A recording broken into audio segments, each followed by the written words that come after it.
10장입니다. 히브리서 10장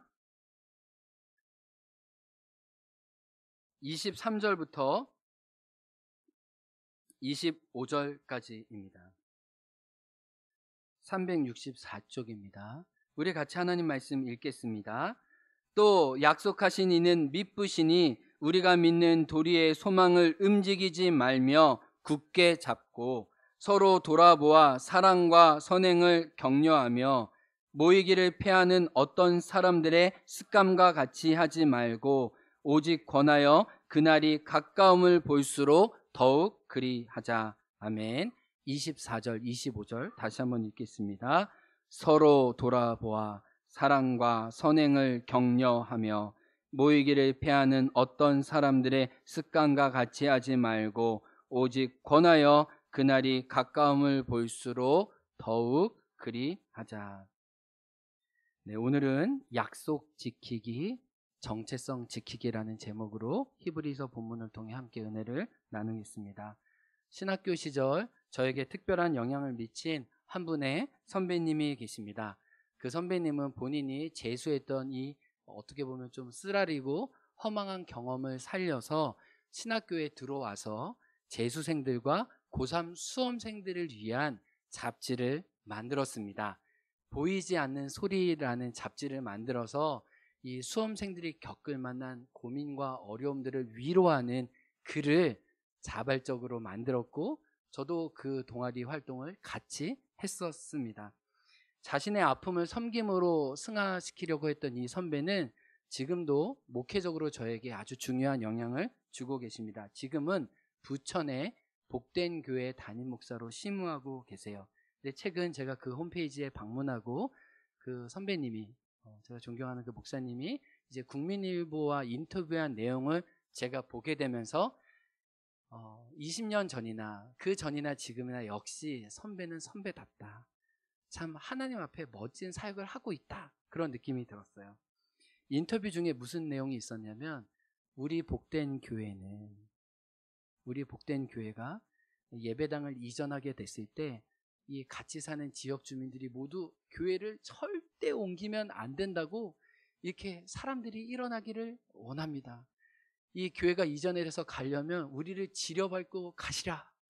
절대 교회가 움직일 수 없다.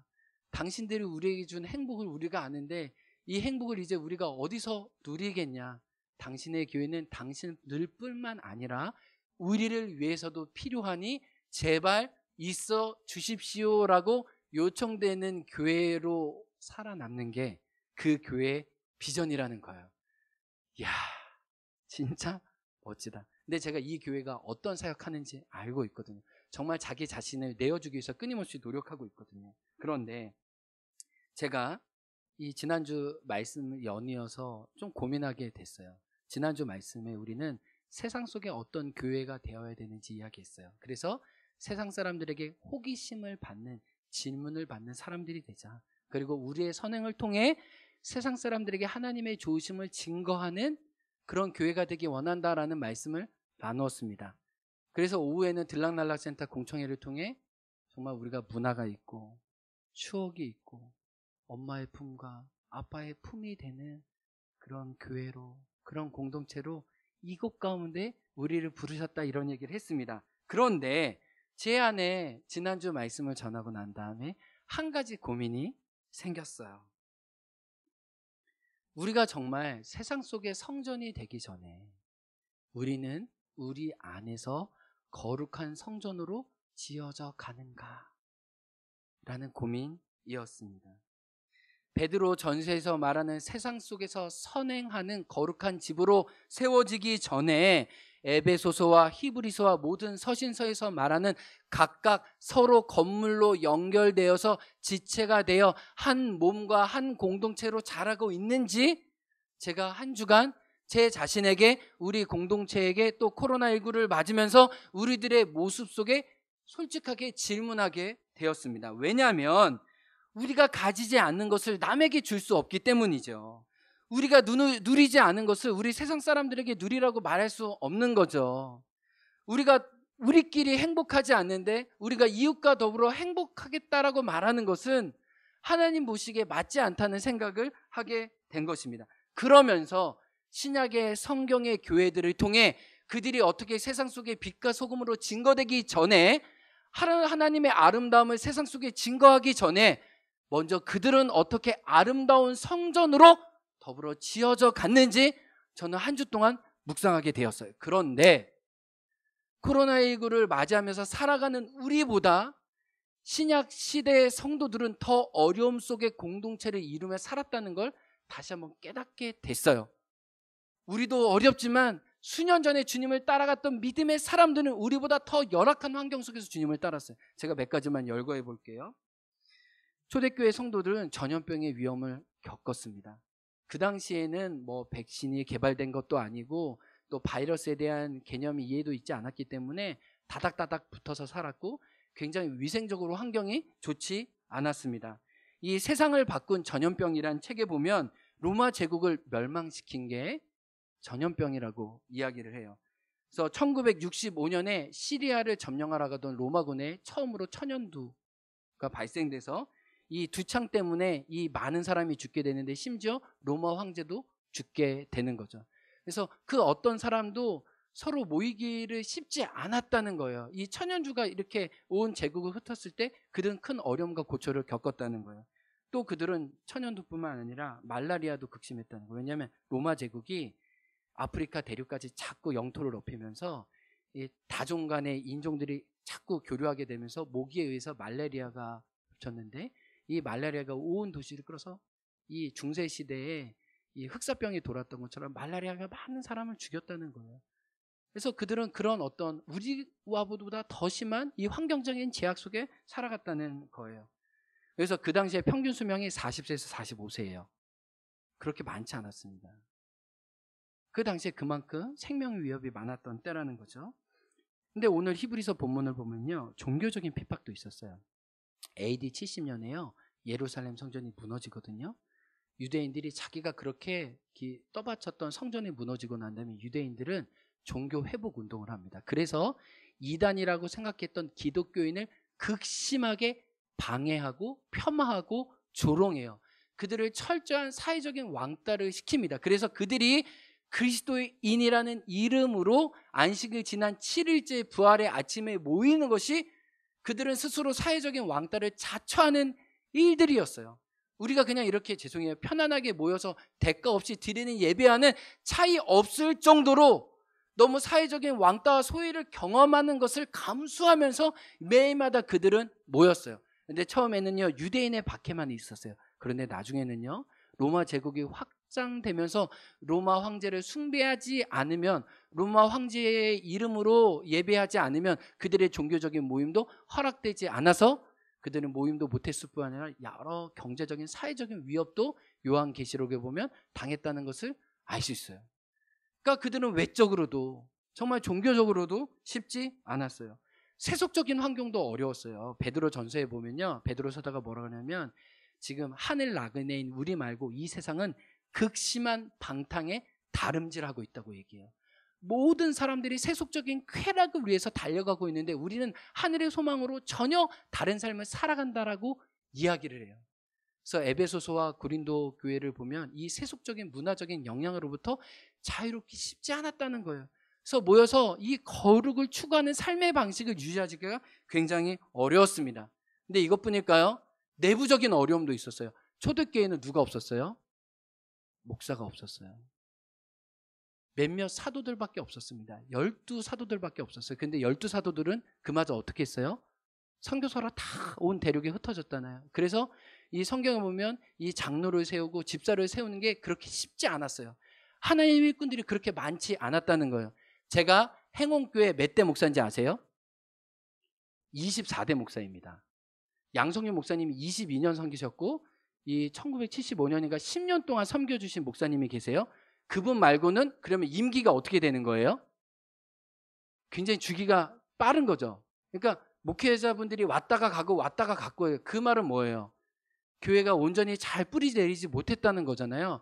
초대교회는 그런 목회자가 너무 부족했어요. 그래서 순회 선교자가 와서 설교하고 나면 그거를 잘 받아 적어서 몇 달 살다가 또 순회 선교자가 안디옥이나 예루살렘 오면 그것도 잘 받아 적어가지고. 왜요? 그 당시에는 신약 성경이 있었어요, 없었어요? 아직 다 쓰여지지 않았잖아요. 그러니까 그들은 목회자도 부족했고, 그들은 오늘과 같이 성경이 있지도 않았고, 성경을 잘 풀이해줄 사람도 없었다는 거예요. 그런데 그들이 어떻게 세상 속에 놀라운 영향력을 발휘하면서 세상이 주목할 만한 공동체가 되었냐는 거예요.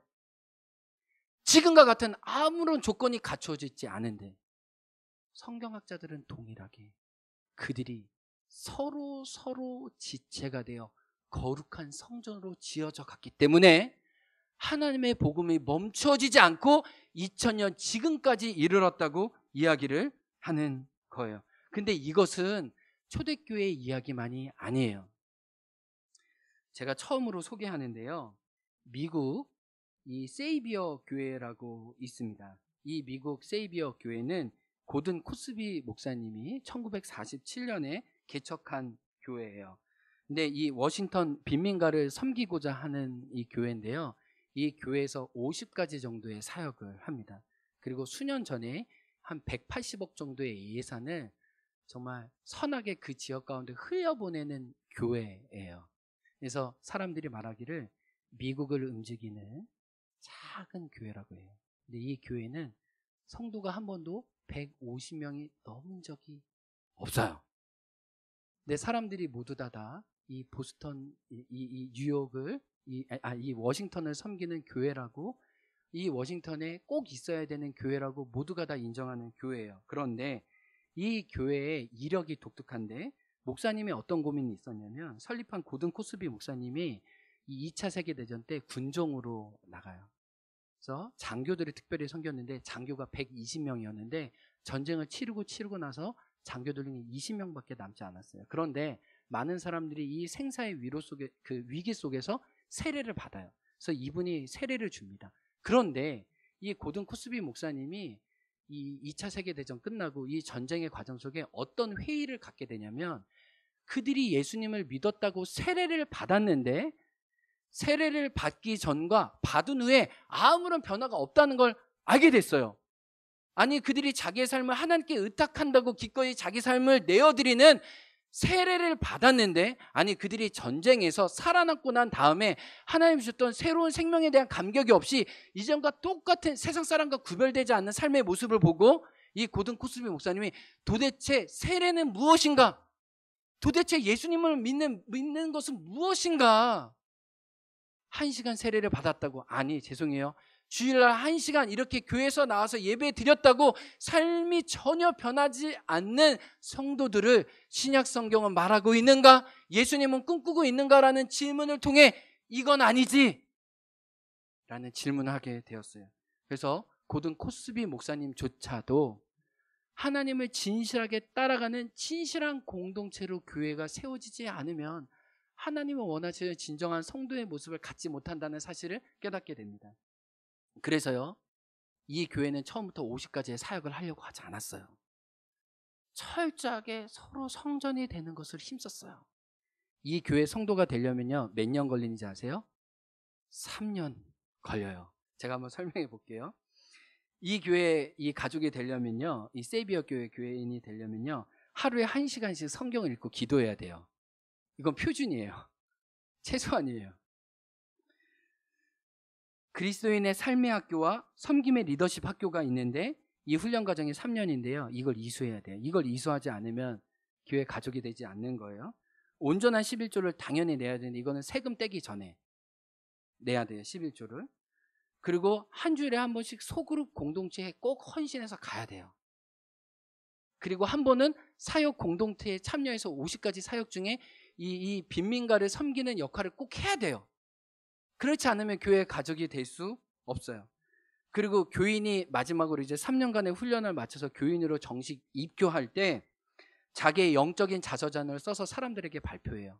저는 이런 허물과 연약함이 있습니다. 그러나 제가 여러분과 함께 그리스도의 교회로 지어져 가기 원합니다라고 자기의 삶을 솔직히 오픈하고 영적 자서전을 나눠야 돼요. 그리고 매년마다 내가 그리스도의 성전으로 여러분과 함께 지어져 가겠습니다라고 사인하고 의탁한 사람만 멤버십이 되는 거예요. 그들이 매주 모여서 성전으로 지어져 갔을 때 자연스럽게 그 사역의 열매들이 되어졌다는 거예요. 초대교회나 지금이나 세상 속에서 영향력을 발휘하는 교회는 그들이 먼저 하나님의 성전으로 충분히 지어져 간 결과일 뿐이지 그것 자체가 목적이 되지 않았다는 거예요. 오늘 본문 말씀 한번 돌아가 볼게요. 오늘 본문을 한마디로 요약하면 이거입니다. 공동체를 지키라. 그러면 공동체가 너를 지켜줄 것이다. 따라해 보겠습니다. 공동체를 지켜라. 공동체가 너를 지켜줄 것이다. 안 따라하셔도 됩니다. 공동체의 모임을 지키면 그 모임 안에 너의 정체성을 지킬 수 있을 것이다 라고 말씀하는 게 오늘 본문이에요. 오늘 본문은 공동체를 지키는 것이 약속을 지키는 거의뿐만 아니라 주님의 다시 오심을 사모하는 모든 사람들이 삶의 방식으로 가져야 되는 습관이라고 얘기를 해요. 오늘 23절을 보세요. 히브리서 기자는 뭐라고 해요? 믿는 도리의 소망. 믿는 도리의 소망이 뭘까요? 주님이 하늘에 올라가신 것처럼 다시 반드시 이 땅에 내려오실 거라는 그 소망이 믿는 도리의 소망이에요. 그들은 하늘 나그네라는 정체성과 소망을 가지고 있었던 거죠. 본향에 살지만 그래도 늘 타향에 사는 것처럼 자기 자신을 알았죠. 이 세상이 진동치 않는 하나님의 나라가 올 때 언젠가 이 세상이 다 흔들리고 영원히 흔들리지 않는 하나님의 나라가 올 것을 그들은 바라보고 있었어요. 그 내용이 히브리서 뒷장에 나옵니다. 세상의 화려함에 속지 않고 하늘의 영광이 온전히 임할 그날을 바라보면서 그들이 살았다는 거예요. 그 믿음의 도리의 소망을 굳게 붙잡고 있자라고 얘기를 하는 거예요. 그런데 23절에 이런 말씀을 하다가 그 하늘에 대한 수직적인 소망이 24절에 보면 수평적인 소망과 결단으로 바뀝니다. 그것은 뭐예요? 24절을 보세요. 서로 돌아보아 무엇과 무엇을 격려하라고 얘기합니까? 사랑과 선행을 격려하라. 따라해 보겠습니다. 서로 돌아보아.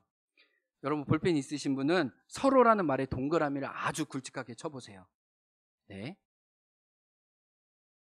근데요, 교회에게 쓰여진 모든 신약의 편지들을 보면요, 서로라는 말을 빼면 성경이 존재하질 않아요.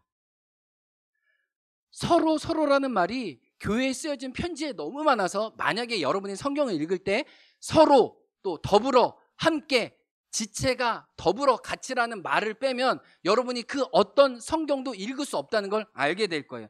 제가 잠시 성경에 서로라는 말이 얼마나 많은지 아주 극히 많은 부분 일부분만 소개해 줄게요. 그들은 서로 지체들이다.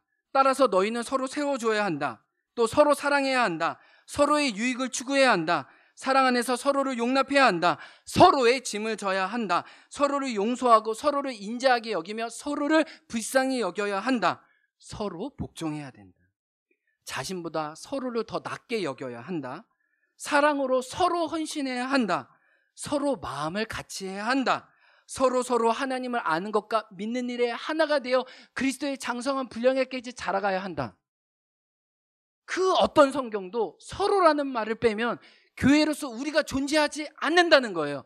우리의 정체성은 홀로 있는 것이 아니라 더불어 하나님께, 더불어 우리 형제자매들과 함께 서갈 때 진정한 그리스도의 정체성이 이 서로 안에 있다는 것을 성경은 누누하게 이야기하고 있어요. 따라해 봅시다. 홀로 존재하는 성도는 없습니다. 이게 성경의 기본적인 전제예요. 그래서 오늘 본문도 서로를 무척이나 강조해요. 서로 첫 번째로 무엇을 하랍니까? 돌아보라라고 얘기합니다. 여기서 돌아보라는 말은요, 혹시 적어보셔도 돼요. 자세히 본다라는 말이에요. 아주 자세히 그 사람을 본다는 게 무슨 말이라고요? 돌아본다는 말이라고요. 나태주 시인이 이런 얘기를 했죠. 자세히 보아야 이쁘다. 오늘 말씀이 바로 그거예요. 자세히 서로를 보라는 거예요. 뚜렷이 보라는 거예요. 멈춰 서서 보라는 거예요. 감탄할 마음의 준비를 가지고 그 사람을 보라는 거예요. 그의 아름다움이 내가 말해주지 않고 내가 주목해주지 않으면 드러나지 않을 것처럼, 내가 불러주었을 때 그가 꽃이 되는 것처럼, 마치 흔들리는 갈대 안에 영원히 견고할 반석이 될 이 베드로를 보셨던 것처럼 우리도 그런 시선과 마음으로 각 사람을 바라봐 줄 것을 오늘 성경은 이야기하고 있는 거예요. 죄송해요. 우리 옆에 있는 분들 한번 자세히 봐주실래요? 한번 봐주세요. 봐주세요. 여러분, 저는 솔직히 죄송해요. 제 의견으로는 오늘 제일 아름다운 분이 있어요. 봄봄이 엄마예요. 경아자매예요. 저는요, 한 생명을 품는 그 엄마의 손길이 아름다워요. 많은 사람들은 배 나왔다, 이제 무거워, 그렇게만 말할 수 있지만 저는 하나 더 보고 싶어요. 새로운 생명이 자라고 있네. 생명을 품는 엄마가 참 아름답다, 고맙다, 그렇게 봐주는 거예요.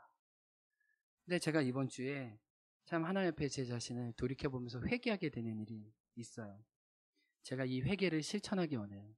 제가 아이들이 이제 학교 다니고 난 다음에 저희 집에 아이들이 많이 온다고 했잖아요. 그래서 제가 지난주 들락날락 센터 때 제가 솔직히 마음이 실족한다, 마음이 어려운 일이 많다, 아이들 뒤치다거리 하는 게 좀 쉽지 않다, 좀 불평하는 마음이 있다고 얘기를 했어요.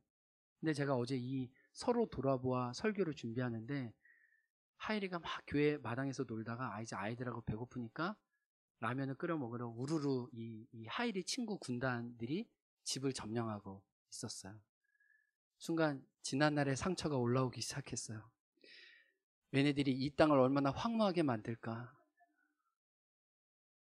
이 주일 사역 준비하는 저에게 이 아이들이 토요일날 와준다는 게 그리 솔직히 반갑지 않았어요. 그런데 아이 중에 한 명이 저의 눈치를 본 것 같아요. 그래서 대뜸 저에게 목사님 멋있어지셨네요 라고 얘기하는 거예요. 근데요, 저는요 어제 저의 외모가 멋있는 게 하나도 없었어요. 그러니까 제가 순간 내가 사택에 오면서 목사라는 사람의 눈치를 보고 있구나. 우리 집이 분식집이 되기 원했고 동네 매점이 되기 원했는데 나는 우리 집을 어지른다는 이유로 나도 모르게 이들을 정죄하고 이들을 안 좋은 눈으로 바라보고 있었다는 게 느껴지는 거예요. 그래서 너무 미안해졌어요. 너무 죄송해졌어요. 야, 내가 너희들을 위해서 들락날락 센터를 진다고 하는데 나는 모순덩어리다.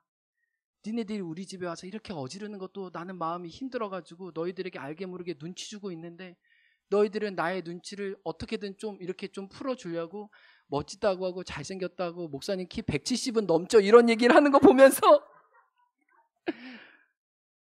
미안했어요. 진짜 미안했어요. 나는 그들을 자세히 보고 있지 않구나. 그냥 무리로, 그냥 놀러오는 그냥 군중으로 그들을 보고 있지 진짜 자세히 보고 있지 않았다는 것을 느끼게 됐어요. 여러분, 지금 우리 아이들이 저기서 예배드리고 있어요. 여러분 그들을 자세히 보세요? 아니면 그들을 어떻게 보세요? 그냥 늘 교회 다니는 아이들이다, 그냥 우리 아이들이라고 생각하고 있어요? 근데 그들이 이 교회에 올 때 우리가 죄송해요 뒤치다거리 해야 되는 일이 많잖아요. 우리가 불편하고 손수 애써야 되는 일이 많잖아요. 그걸 기쁨으로 여기면서 그 아이들을 자세히 보고 계세요? 죄송해요, 저는 자세히 보고 있지 못했다고요.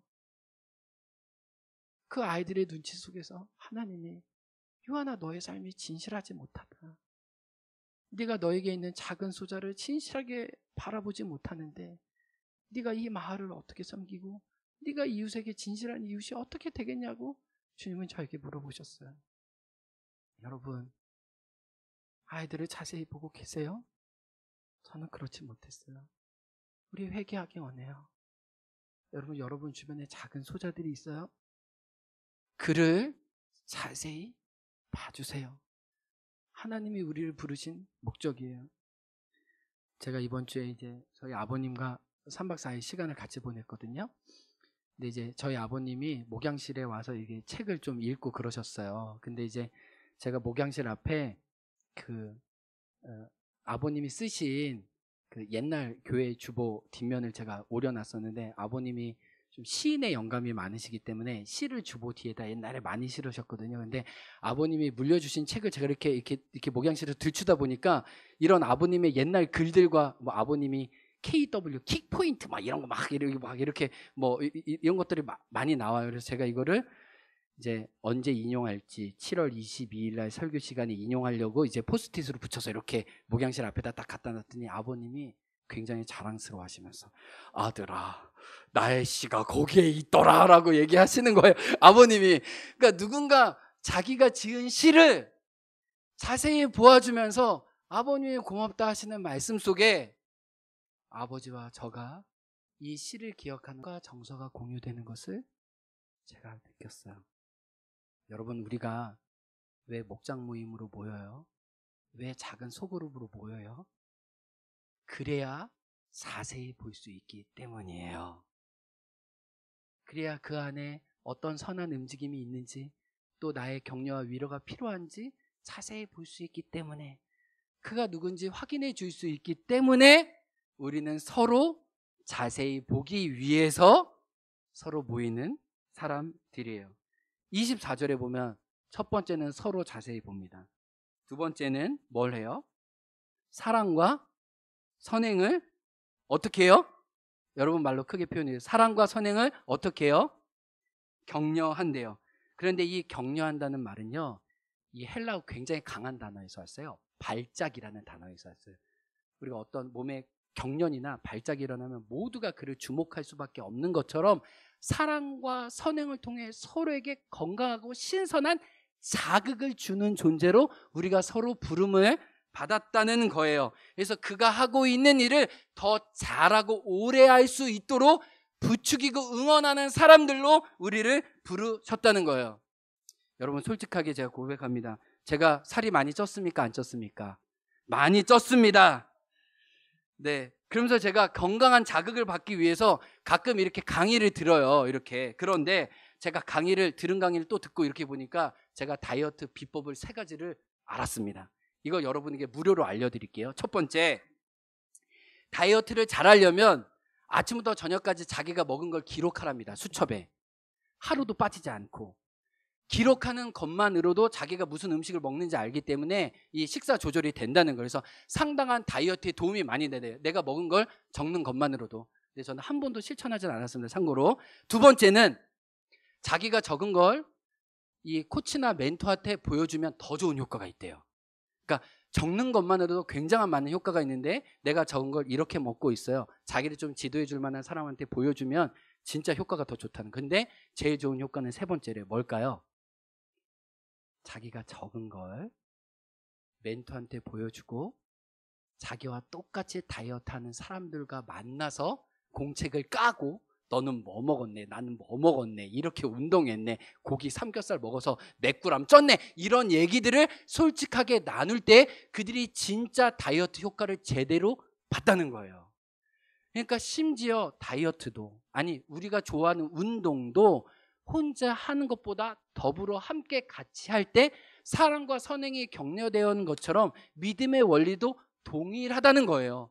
혼자 하나님 앞에 설 수 없고 더불어 같이 사랑과 선행을 격려할 때 우리의 부르심을 견고히 끝까지 가져갈 수 있다고 얘기를 하는 겁니다. 근데 오늘 말씀에 보면은 히브리서 공동체에 조금 문제가 생겼어요. 균열이 일어나기 시작합니다. 25절에 보세요. 어떤 사람들이 교회 안에 생겼습니까? 여러분이 읽어주세요. 모이기를 패하는 사람들이 있었는데 그것이 굳어져서 그 교회의 습관이 되었어요. 히브리서 저자는 상당히 위협감을 느끼고 있습니다. 시대적인 방향도 우리에게 너무나 압박으로 다가오는데 이제 내부적으로도 공동체가 균열되기 시작해서 그들은 모이기를 원하지 않는 것을 습관으로 이미 몸에 굳어져 버렸어요. 아니 무슨 모임을 가, 무슨 소그룹 모임을 가, 무슨 목장 모임을 가, 무슨 여전도의 모임을 가, 그냥 더 이상 그런 거 필요 없어라고 말하는 사람들이 우후죽순으로 일어나기 시작했어요. 그런데 여러분 오늘 읽지 않았지만 히브리서 10장 26절부터 끝절까지는 어떤 경고를 하냐면, 너희가 유대교로 다시 돌아가지 마라. 너희가 예수님의 십자가의 구원의 은혜를 저버리고 이 구약의 제사의 종교로 돌아가지 마라. 우리가 짐짓 더 좋은 하나님의 나라를 받았는데 왜 우리가 뒤로 돌아가겠느냐? 그러면서 우리는 뒤로 물러가 침륜에 빠질 자가 아니요 오직 믿음으로 앞으로 걸어가는 사람들이 아니냐라고 얘기해요. 그런데 몇몇 그 중에 모이기를 패했던 사람들은 유대교로 다시 돌아갔어요. 그래서 그들은 더 이상 조롱을 받지 않고 더 이상 핍박을 받지 않는 그들의 사회와 타협해 버렸다는 거예요. 근데 히브리서 저자는 뭐를 경고하고 있어요? 모이기를 피하고 서로 돌아보지 않고 서로 사랑과 선행을 격려하지 않았을 때 너희가 과거에 너희를 올감했던 그 과거의 종교로 돌아갈 수밖에 없을 것이라고 경고하는 거예요. 그런 위기의식 가운데 우리한테 이야기를 하는 거예요. 여러분, 알코올 중독자 모임에 가보면 그들이 모임을 지키는 것 같지만 시간이 지날 때 그들은 알아요. 알코올 중독자 모임에 가는 것이 그들이 알코올의 유혹으로부터 이겨내는 것을 지켜내노라고. 여러분 생각해 보세요. 처음에는 내가 모임을 지키는 것 같아요. 처음에는 내가 약속을 지키는 것 같아요. 그러나 여러분이 하나님 앞에 서로에게 지켜준 약속은 결국은 여러분을 지켜준다는 것을 말씀하고 있어요. 사랑하는 성도 여러분, 주님 안에 권면합니다.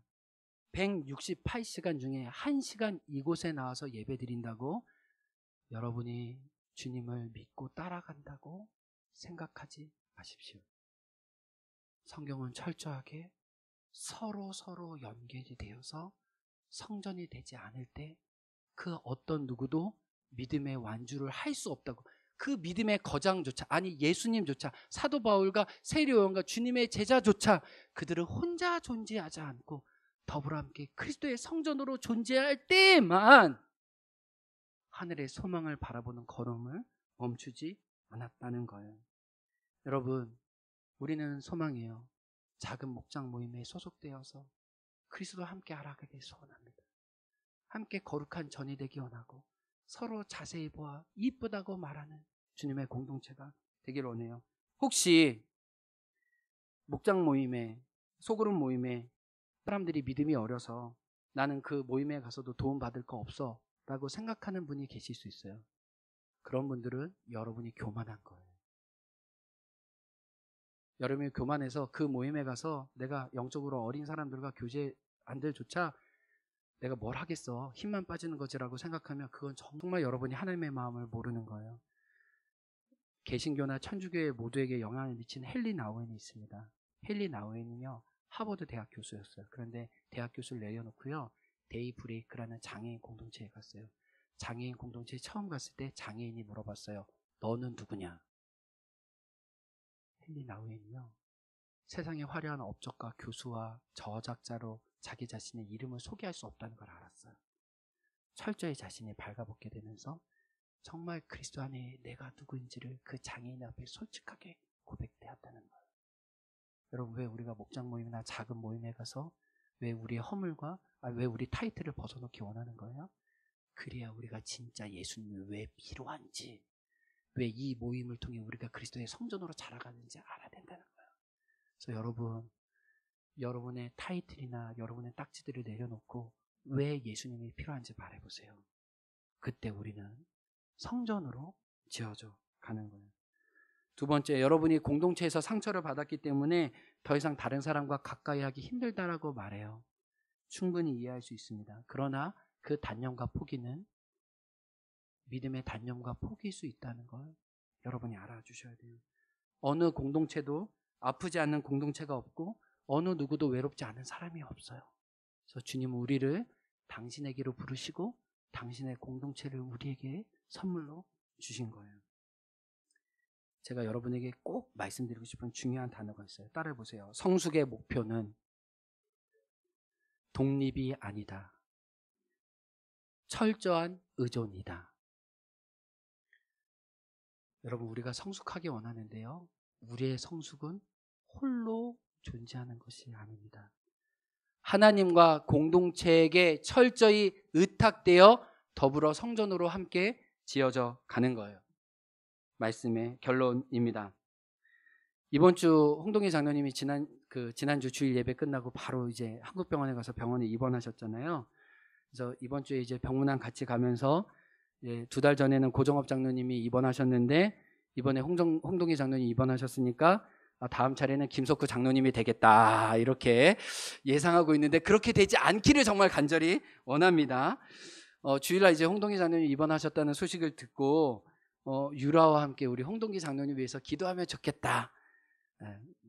유라의 의사와 좀 관계없이 너에게 그렇게 많은 사탐과 정성을 기울여주는 장로님을 위해서 너는 기도해야 된다 해서 이 저녁에 기도를 같이 했어요. 그리고 유라도 우리 홍동기 장로님을 위해서 기도한 것 같아요. 기도가요 진짜 짧아요.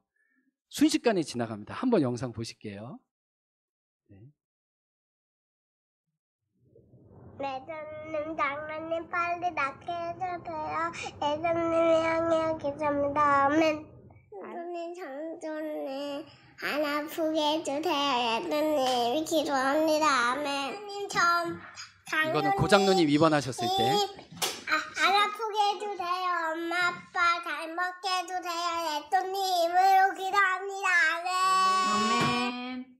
아멘. 아멘. 장로님한테 인사하세요. 안녕. 사랑해요. 아우. 네. 여러분 장로님을 위해서 한 주간 여러분 기도해 주신 거 감사해요. 장로님에게 필요한 기도는 누구의 기도였을까요? 저 작은 어린아이의 기도였을 거예요. 우리 중에 누구도 이 어린아이의 기도가 필요하지 않은 사람이 없어요. 우리는 다 서로의 기도를 필요로 합니다. 주님은 우리를 홀로 부르시지 않고 더불어 같이 그리스도의 성전이 되길 원해요. 누군가 자세히 보아주고 누군가에게 사랑과 선행을 격려하는 주님의 공동체, 우리의 목장, 우리의 가족들이 되길 주의 이름으로 진심으로 축원합니다. 우리 함께 들은 말씀을 생각하면서 기도하기 원합니다. 하나님, 제가 서로 성전으로 지어져 가기 원합니다. 서로에게 공간과 마음을 내어주는 하나님의 사람이 우리 공동체가 되게 하여 주옵소서. 함께 기도하겠습니다.